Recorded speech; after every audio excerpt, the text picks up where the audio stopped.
کچھ لوگوں کے نزدیک غزل جو ہے اپنی طبعی عمر جو ہے وہ پوری کر چکی ہے، آپ کتنا اتفاق کرتے ہیں اس سے؟ واہ واہ، بہت اچھی، بالکل نہیں کرتا اس بات سے۔ جب تلک دنیا میں اذہان آ رہے ہیں، اولادیں پیدا ہو رہی ہیں، مائیں سپوت یا نر اور مادہ کو جنم دے رہی ہیں،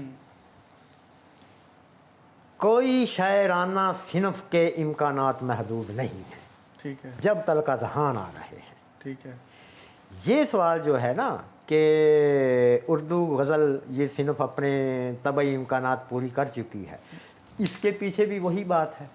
ٹھیک ہے، اس کے پیچھے کون سی بات ہے؟ سنیں، نیا شعر نہیں آ رہا، خلقت دنیا نیا شاعر مطالعے سے دور ہو گیا، نیا شعر نہیں آ رہا، شعر کہنا شاعر کا مسئلہ نہیں رہ گیا۔ بھائی جب مطالعہ ہوگا، شعر کہنا شاعر کا مسئلہ ہوگا تو شعر تبھی ہوگا نا۔ یہ دو تین چیزیں، مطالعہ نہ رہا، شعر کہنا مسئلہ نہ رہا، شعر گوئی کو شہرت کا ذریعہ محض بنا لیا گیا، ان حالات میں غزل جیسی صنف کیسی پیاری صنف ہے اور نسبتاً مشکل ہے، اس میں جو شعر نہیں نکل رہے، یہ وجوہات ہیں۔